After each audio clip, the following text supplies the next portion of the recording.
BA के साथ में रहते हुए मैं क्या कर सकता हूं, मैं बीएससी करने के उपरांत मैं क्या क्या कर सकता हूं। तो सर ये करियर, नौकरी, पहचान मिलेगी किससे? इससे बेहतर चीजें और की जा सकती हैं क्या? डेफिनेटली। तो आरपीएससी थिंकर्स ढूंढ रहा है, रिकॉर्डर्स, रट्टू तोटे नहीं ढूंढ रहा है। गोल्डन रूल एक ही है भैया आपके पास में कि आप जो भी पढ़े ब्लाइंडली नहीं पढ़े। बेटा अगर तुम कमजोर अभी रह गए ना तो भविष्य में भी ये कमजोरियां तुम्हारे परिवार में, तुम्हारी शादी में, तुम्हारे आने वाली जनरेशन के अंतर्गत की जिम्मेदारियों में देखने को मिलेगी। तो आप सोचिए, समाज के कैनवास पे हर एक रंग जो है उसे उकेरने का जिम्मेदारी आपके कंधों में, आपकी कलम में वो ताकत रहने वाली। नमस्कार, आप सभी का स्वागत है आरएस वाला यूट्यूब चैनल पे।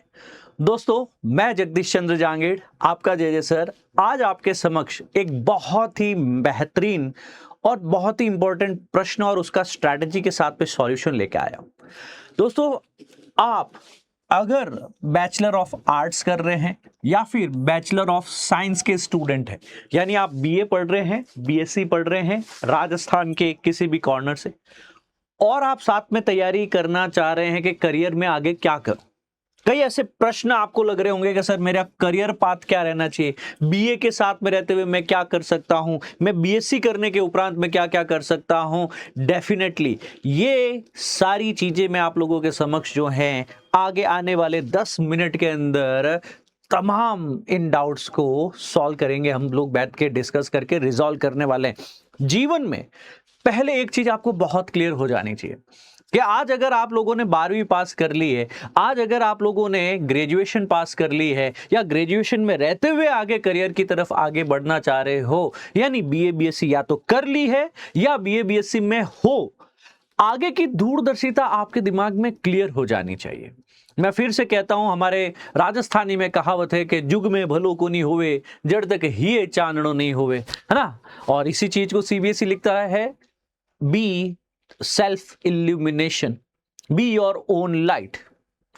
आप स्वयं अपना मार्ग प्रशस्त कर सकते हैं सही प्रश्न खुद को पूछ के, सही दिशा में अपनी ट्रेजेक्टरी, अपनी फ्लाइट ऑफ थॉट को ले जा करके।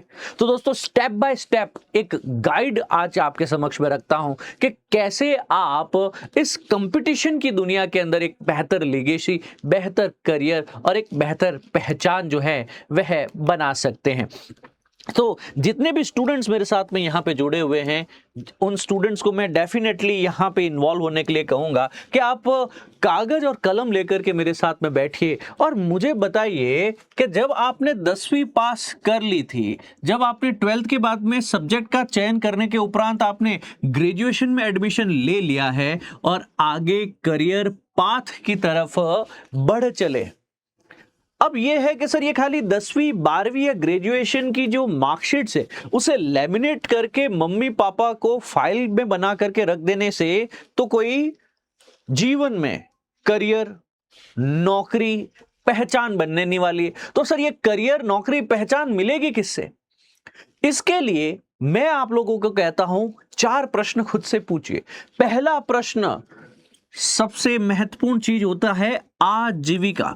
हम जो भी अध्ययन कर रहे हैं, हम जो भी अध्ययन कर रहे हैं, पढ़ाई कर रहे हैं, कॉलेज से, स्कूल से, उसके उपरांत भी अभी भी हर चीज कहीं न कहीं आपकी आजीविका से, आपकी लाइवलीहुड से जुड़ी हुई है, क्योंकि इसके बिना भविष्य बहुत ही अंधकार में रहने वाला है। दूसरी चीज जो आप सोचते हैं कि सर मैं ऐसा काम करूं जिसका कि एक रुबाब हो, जिसका कि एक सामाजिक प्रभाव हो, एक सोशल इंपैक्ट हो, एक अच्छी खासी मेरी प्रतिष्ठा रहे, एक अच्छा खासा जो है मैं है विकास में भी एक लॉन्ग टर्म ग्रोथ भी जो है मेरी देखने को मिले। तो इन तमाम आंकड़ों के ऊपर अगर आप सोचने और विमर्श करने की चेष्टा करेंगे, कोशिश करेंगे, तो करियर पथ के रूप में जो है आपके पास में विकल्प क्या क्या हो सकते हैं, मैं वो आप लोगों को बताने की कोशिश करता हूं। अगर आपने बीए कर रखा है, अगर आपने बीएससी कर रखा है, तो आप एज अ करियर पाथ क्या क्या पॉइंटर जो है, ऑप्शन जो है वो लेकर के अपने साथ में चल सकते हैं। सबसे पहली जो चीज हो सकती है दोस्तों आपके समक्ष, वह है आपका प्राइवेट सेक्टर। क्या आप एंट्री लेवल पे प्राइवेट सेक्टर में जा सकते हैं? हां, पर किसी भी प्राइवेट सेक्टर के अंदर जाने से आपकी सैलरी जो है ना वो काफी कम रहने वाली है। मैं फिर बता दूं, क्योंकि अभी आप शुरू कर रहे हैं ग्रेजुएशन के साथ या ग्रेजुएशन के बाद शुरू कर रहे हैं, पर साथ ही साथ उसका जो सोशल इंपैक्ट है, उसका जो सामाजिक प्रभाव है, वह भी कम रहने वाला है। यानी अगर मैं प्राइवेट नौकरी की अगर मैं बात करूं, प्राइवेट सेक्टर की अगर मैं बात करूं, किसी भी क्षेत्र में जाकर के, किसी भी निजी कंपनी में, अच्छी खासी कंपनी में, एक मेट्रोपॉलिटन सिटी में, एक शहर में, एक राजधानी में जाकर के आप ज्वाइन करेंगे, जैसे जयपुर आ गए, जोधपुर आ गए, अजमेर चले गए, दिल्ली चले गए, मुंबई चले गए, बेंगलोर चले गए, हैदराबाद चले गए, वहां जाकर के अगर आप लोग कोई प्राइवेट सेक्टर ज्वाइन करते हैं, तो यहां पे प्राइवेट सेक्टर में शुरुआत में जो आपको नौकरी मिल सकती है साइंस से होते हुए या आर्ट से होते हुए, वो इतना ज्यादा प्रभाव नहीं रखने वाली है, ना ही उसकी कोई ज्यादा प्रतिष्ठा है दोस्तों आपके पास में। बस ये है कि आज आप काम कर रहे हैं, भविष्य में जो है हो सकता है यह चीज आपको अगले 5, 10 या 15 साल बाद में ग्रोथ दे, परंतु याद रखना उसमें भी काफी ज्यादा वेरिएबल रहने वाला है, काफी ज्यादा अनिश्चितताएं रहने वाली है कि उस वक्त की मार्केट परिस्थितियां क्या है, डिमांड रहेगी क्या इतनी प्राइवेट नौकरी की। एआई तो वैसे ही आ चुका है अब आपके लगभग सर के ऊपर। दूसरी चीज बच सकती है कि सर आप मैथ में बहुत अच्छे हैं, आप कॉम्पिटिटिव एग्जामिनेशंस की तरफ जाएं, जैसे आप जाना चाहते हैं एसएससी एग्जामिनेशन, आप जाना चाहते हैं बैंकिंग, या फिर आपके पास में अन्य सेक्टर की तरफ, एसबीआई की तरफ, आरबीआई की तरफ, आईबीपीएस एग्जामिनेशंस की तरफ, राइट। अगर आप क्लैरिकल, पीओ, बैंकिंग या एसएससी जैसी सेवाओं में जाना चाहते हैं, ये डेफिनेटली अच्छी खासी यहां पे सैलरी आपको जो है उसमें मिल सकती है, एक वेतनमान जो है स्टार्टिंग सैलरी उसमें ठीक ठाक है, परंतु एट द सेम टाइम आप बैंक में क्लर्क बनके या पीओ बनके जो है इतना ज्यादा जो है आपके पास में सामाजिक प्रभाव नहीं ला पाइएगा, मतलब इतना कोई खास कोई ज्यादा जो है उसका सामाजिक प्रभाव नहीं है, और उसकी प्रेस्टीज भी देखा जाए मॉडरेट है। आपने नौकरी पाई एसएससी के माध्यम से, किसी दूसरे राज्य के, तीसरे राज्य के किसी जिले में एक सरकारी ऑफिस में आप कार्य कर, मतलब आप वो कहीं ना कहीं आपके पास में प्रतिष्ठा वाली मैं बात करूं, है ना, तो वो कुछ प्रतिष्ठा कंपैरेटिवली कहूं, दूसरे एग्जाम्स के कंपैरिजन में कहूं, तो यहां पे पावर और प्रेस्टीज थोड़ा सा आपको मॉडरेट ही देखने को मिलेगा। परंतु अगर मैं बात करता हूं यहां पे विकास की, यह भी कुछ ज्यादा नहीं है, इसमें भी आपके पास में मैं कह सकता हूं कि मॉडरेट लेवल पे विकास देखने को मिलेगा। आपका जो पदोन्नति है, आपका जो क्रमिक प्रमोशन है, वो होता है 5 साल, 8 साल, 10 साल से, मतलब एक प्रमोशन पाने के लिए आपको 5-10 साल का वेट करना है। ओवरऑल आपकी सर्विस ही है 20, 25, 30 साल की, तो इस 30 साल की सर्विस में आप 2 से 4 प्रमोशन पाइएगा, और उसमें भी बहुत ही लंबा खासा जो है आपको समय लगने वाला है, प्रोवाइडेड सारी कंडीशन आपके फेवर में।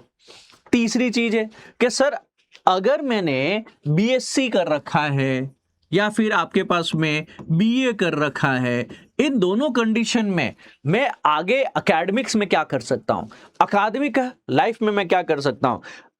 मास्टर बनने के लिए जैसे आप लोग करते हैं बीएड, क्या करते हैं, बैचलर ऑफ एजुकेशन, बीएड की डिग्री कर रहे होते हैं, या फिर आप मास्टर्स कर रहे हैं, इसके उपरांत जो है मास्टर्स कर रहे हैं, एमए कर रहे हैं, या फिर एमएससी कर रहे हैं, साथ में आप लोग नेट जैसे एग्जामिनेशन जो हैं वो क्वालिफाई कर रहे हैं। अच्छा, इन एकेडमिक एग्जामिनेशंस के माध्यम से देखा जाए जो नौकरी मिलेगी वह आपके पास में जो है वेतनमान शुरुआत में उसका जो है मॉडरेट है। सामाजिक प्रभाव डेफिनेटली देखेंगे कि सर ये थोड़ा बहुत हाई रह सकता है, क्योंकि यहां पे जो नौकरियां आपको मिलना शुरू होती है बीएड के बाद में, नेट के बाद में आप प्रोफेसर लग रहे हो, टीचर लग रहे हो, फर्स्ट ग्रेड टीचर लग रहे हो, सेकंड ग्रेड टीचर लग रहे हो, है ना, तो गोज विदाउट सेइंग एक लाइफ में सिक्योरिटी, एक सामाजिक प्रभाव है ना। पर इसमें एक और चीज समझना है, क्या इसमें कोई प्रतिष्ठा है?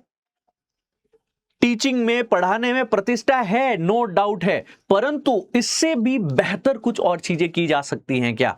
इससे बेहतर चीजें और की जा सकती हैं क्या? डेफिनेटली। इसीलिए मैं कह रहा हूं आप लोगों को यहां पे सिविल सर्विस की तरफ भी सोचना चाहिए, सिविल सर्विसेज की तरफ भी सोचना चाहिए।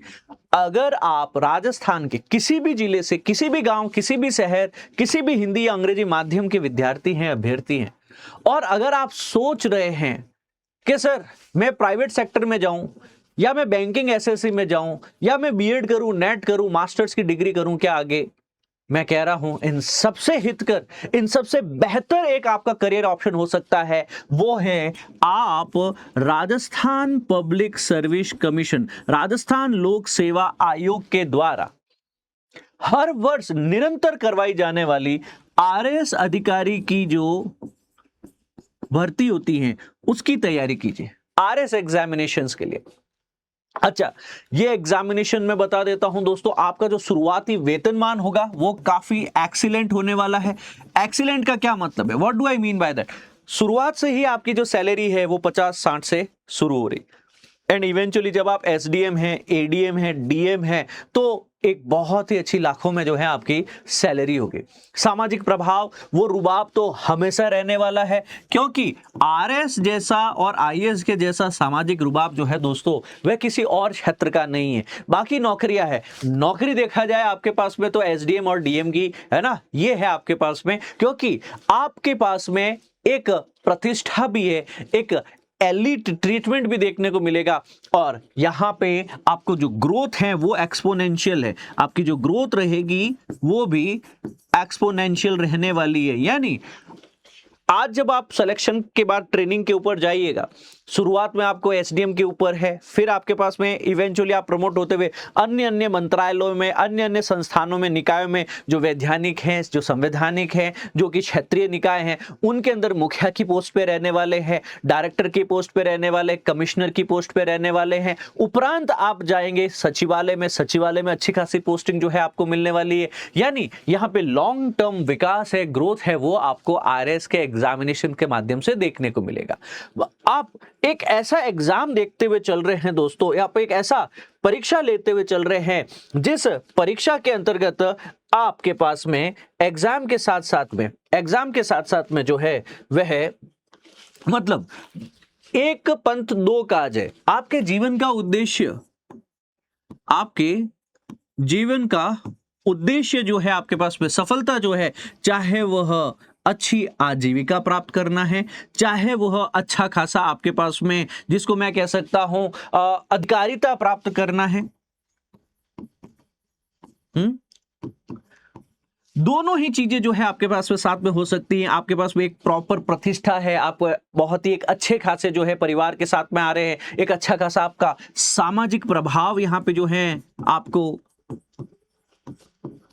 देखने को मिलेगा। तो ये तमाम चीजें जो है आपको एक प्रतिष्ठा के साथ में, एक लॉन्ग टर्म ग्रोथ के साथ में बहुत ही अच्छी जो है आपके करियर प्रोस्पेक्ट रहते हैं। ऐसा कोई विभाग नहीं जहां पे आरएएस अधिकारी की प्रतिष्ठा, आरएएस अधिकारी की पहुंच ना हो, है ना। तो आप सोचिए, समाज के कैनवास पे हर एक रंग जो है उसे उकेरने का जिम्मेदारी आपके कंधों में, आपकी कलम में वो ताकत रहने वाली। एक अथॉरिटी है, एक पर्पस है आरएएस में, एक अद्वितीय सम्मान आपको यहां मिलेगा। सबसे बड़ी चीज है, आप एसडीएम है, कभी किसी विभाग के प्रमुख है, और आपके पास में सिर्फ एक ही काम नहीं है, आपके पास में करने को 50 और काम हो सकते हैं। एंटायर करियर जो आपका रहेगा 21 से लेकर के 60 वर्ष की उम्र का, ये 4 दशक, ये 40 वर्ष की उम्र जो आप आरएएस के हिसाब से निकालेंगे, आरएएस के पद पे निकालेंगे, राजस्थान प्रशासनिक सेवा में, राजस्थान प्रशासन के हर भाग, हर इदारे, हर संस्था में आप एक संस्था प्रमुख और उप प्रमुख की भूमिका में रहने वाले हैं दोस्तों। समाज में वो अभूतपूर्व बदलाव ला सकते हैं, परिवार में, गांव में, वह हर चीज जो आप सोच सकते हैं और जो कानूनन है वह आप करने की शक्ति संधान कर सकते हैं। अब मैं बात करना चाहूंगा आरएएस के इस एग्जाम के बारे में। देखिए दोस्तों, आरएएस का एग्जाम कंडक्ट कराता है आरपीएससी। आरपीएससी एक आयोग है जो कि संवैधानिक निकाय है, संविधान में इसकी व्याख्या की जाती है। ये हर वर्ष जो है राजस्थान प्रशासनिक सेवाओं के लिए एक परीक्षा कंडक्ट कराता है, जो कि इस वर्ष भी कंडक्ट कराने वाला है। इसकी परीक्षा नवंबर 2026 के अंत में जो है आपके पास में होने वाली। ये तो इस वर्ष की परीक्षा है, पर मैं बता रहा हूं, जैसे आप अभी ग्रेजुएशन में हैं या ग्रेजुएशन कर चुके हैं, तो मैं बता रहा हूं कि कैसे तैयारी करनी है, इसको कैसे टारगेट करना है। ये आरएएस को पहले समझिए आप। आरएएस जो दोस्तों 3 सोपान आपको यहां पे देखने को मिलेंगे, तीन अलग अलग जो है आपके सोपान आपको देखने को मिल सकते हैं और इन तीनों सोपानों को आपको पहले समझना भी होगा। सबसे पहला सोपान है आपके पास में आरएस की प्रारंभिक परीक्षा।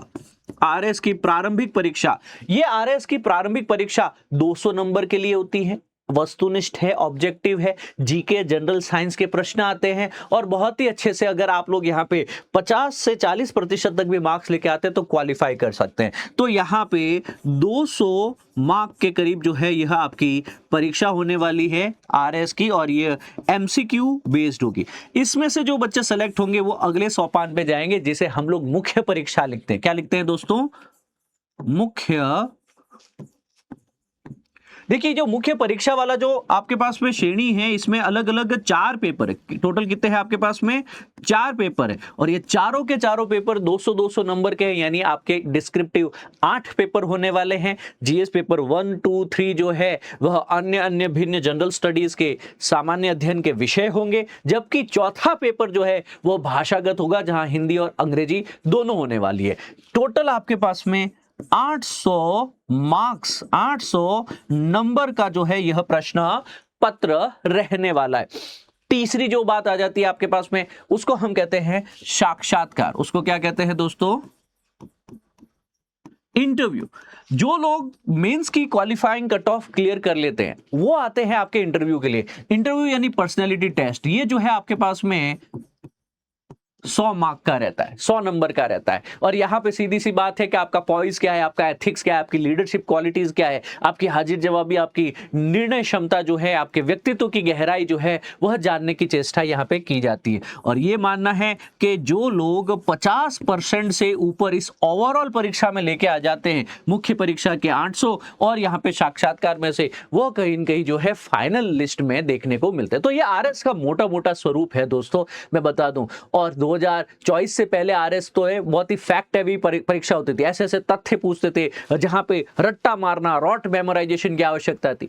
2-2 नंबर के ट्रिविया प्रश्न मुख्य परीक्षा में पूछे जाते थे। पर अब बताऊं मैं आपको, इस वर्ष 2026 से चीजें बदल चुकी है दोस्तों। इस 2026 से जो है प्रश्न पत्र जो है आपके पास में वो अब हो चुका है एनालिटिकल, है ना। तो अब अगर आपके पास में रटंत विद्या कम है, आप बहुत ही अच्छे से डिस्क्रिप्शन समझ सकते हैं, एनालिसिस कर सकते हैं, 2 नंबर के प्रश्नों का समय गया आपके पास में, है ना। तो फोकस जो है अब मुख्य परीक्षा में भी 5 नंबर और 10 नंबर के प्रश्न पत्रों पे।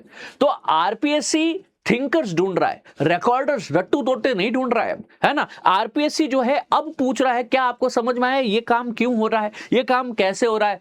ये खाली ये नहीं पूछ रहा कि ये काम क्या है, स्कीम का नाम नहीं पूछ रहा, अभी पूछ रहा है कि स्कीम के पीछे के तथ्य क्या है, कारक क्या है, क्यों है और कैसे।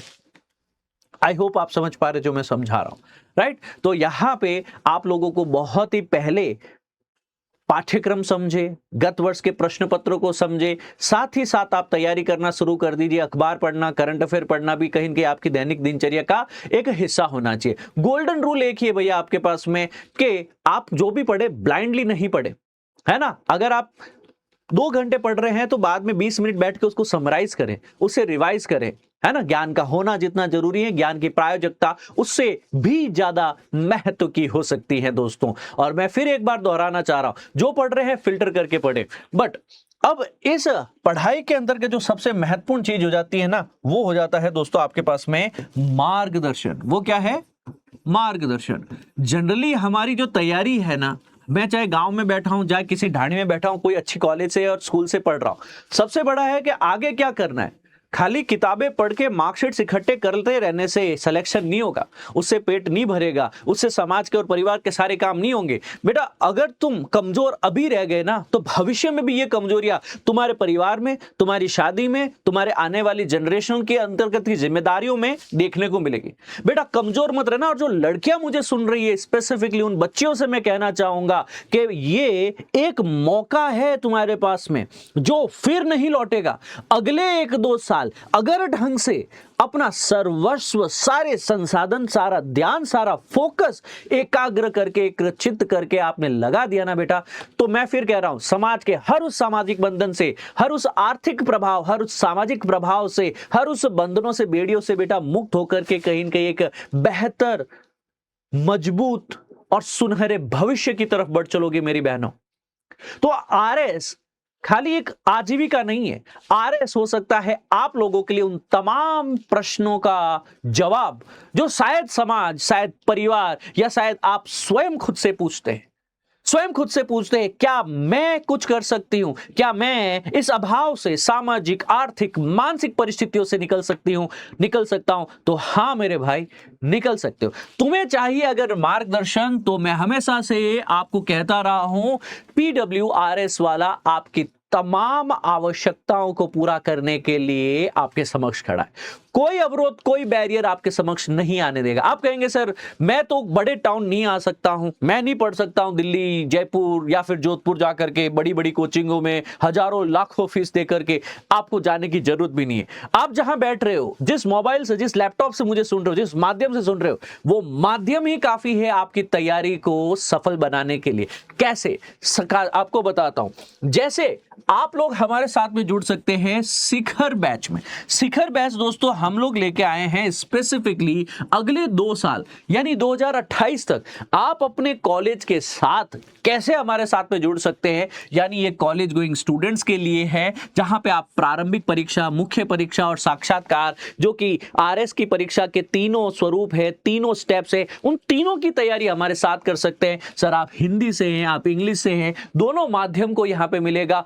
और अगले 2 दिनों के लिए प्रतिज्ञा दिवस ऑफर के लिए ये मात्र प्राइस जो है 15,000 से कम करके 8,999 कर दिया गया। यानी एक वार्षिक तौर पे देखेंगे 4,500 रुपए से कम प्राइस पे आप गांव में, घर पे, ढाणी में, शहर में, दूर दराज के इलाकों में बैठ करके खुद घर से अपनी तैयारी को अंजाम दे सकेंगे। ये प्राइस अगर मैं लॉन्ग टर्म में देखने की कोशिश करूंगा तो एक नाम मात्र का प्राइस है। शायद दिन का जो है 15 से 20 रुपए के करीब भी नहीं है। मतलब दिन के 15-20 रुपए के अंतर्गत जो है आप राजस्थान की बेस्ट फैकल्टी से घर बैठे हुए अपनी भाषा में जो है आरएस की तैयारी कर पाएंगे, प्रॉपर सिलेबस के साथ में कर पाएंगे। और अगर आप अगले 2 दिन में एनरोल करते हैं तो आपको प्रतिज्ञा दिवस ऑफर के अंतर्गत ये अधिकारी किट मिलेगा, या आपको एक बैग मिलने वाला है, और साथ में आपको आपके मानचित्र हो, उत्तर लेखन पुस्तिका हो, मोटिवेशनल स्लाइड्स हो, पूरा ऑफिसर बैग, पूरी जो रेलेवेंट जितनी भी आपकी सामग्री है ना, जो आरएस की तैयारी में आपके लिए मार्ग प्रशस्त करेगी, आपके दिल और दिमाग की भी जो दशा है वो लक्ष्य उन्मुख रखने वाली है। ये ऑफिसर किट आपको लगातार याद दिलाएगा कि वो वादा जो तुमने किया है उससे मुकरना नहीं है, जो लक्ष्य तुमने सोचा है आरएस का उससे मुकरना नहीं है।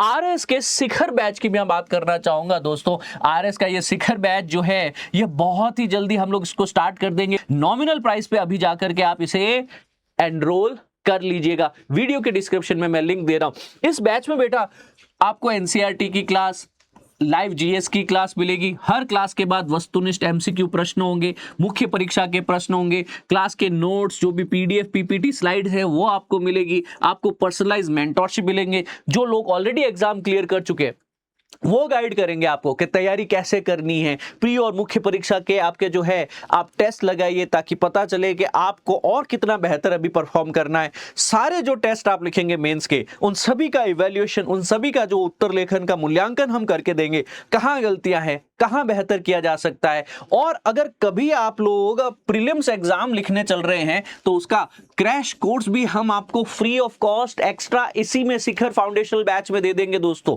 राइट। अधिकारी किट तो दे ही रहे हैं, और याद रखना ये लिमिटेड टाइम के लिए, शुरुआत के 500 बच्चों के लिए, जो 500 बच्चे इसमें एनरोल कर रहे हैं उसके बाद में नहीं होगा। शुरुआत के 500 बच्चों के लिए ये बैच, कॉलेज गोइंग स्टूडेंट्स के लिए अगले 2 वर्ष की तैयारी, 2028 तक की तैयारी के लिए तो 2 वर्ष की वैलिडिटी होगी।